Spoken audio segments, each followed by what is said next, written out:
All right, geometry. So in class, we looked at triangle mid-segments, and now we're going to expand on that a little bit. So remember from class, if we put a midpoint on two different sides of a triangle and connect those midpoints, then the segment created is parallel to the third side, and we end up with some interesting similar triangles. So it turns out that those points do not actually have to be midpoints. As long as we have a parallel segment inside the triangle, we have some interesting things happening. So anytime we have this parallel segment inside the triangle, we do end up with some similar triangles by angle-angle. And there's something called the triangle proportionality theorem that shows up, and it reads like this. Okay, so the triangle proportionality theorem says that if segment DE is parallel to segment AC, then we have some interesting ratios happen. The ratio of BD over DA is equal to the ratio of BE over EC. So notice that this is a little bit different than what we've been doing. So in class, I've told you to look at the sides of the triangle, set up these ratios using the sides of a triangle, and then DA here and EC are not sides of a triangle.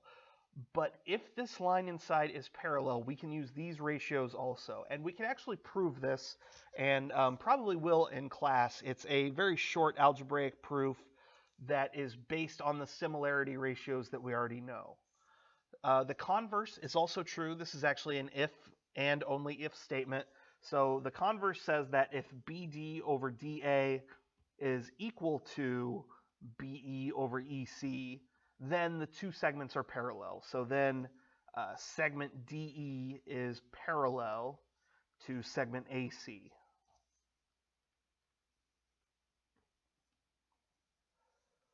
All right, so really the only thing we've got going on here is that if we have a parallel line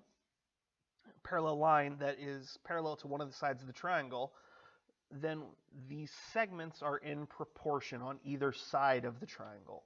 So let's look at a couple examples of this. So on number one here, we want to find the value of x.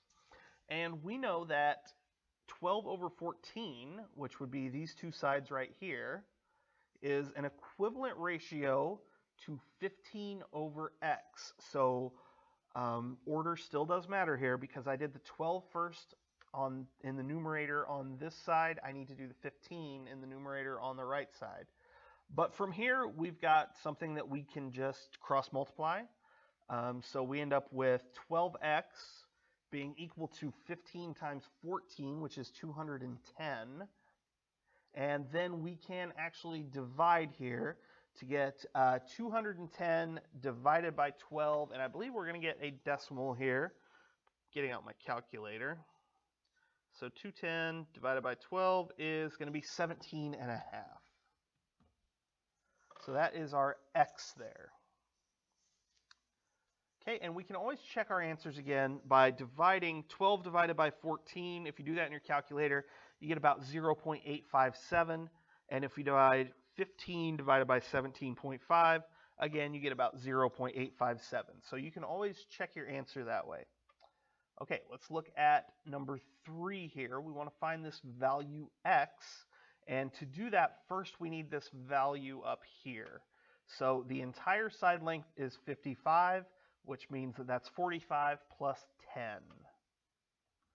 So this little piece of this top triangle is going to be 10 units. And now we can set up our proportions.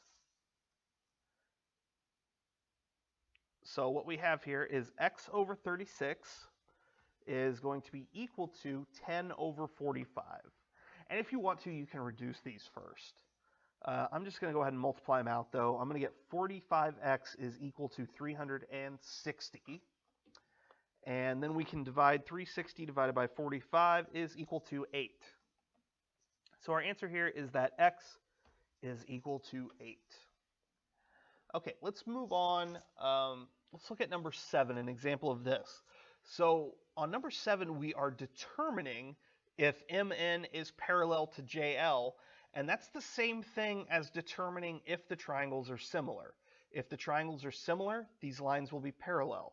If the triangles are not similar, they won't be. And we can do that just by checking ratios. So I'm going to go ahead and check 11 over 15.4 and see if this is equal to 10 over 14. Okay, you can do this the long way. I'm going to go ahead and just punch it into my calculator though.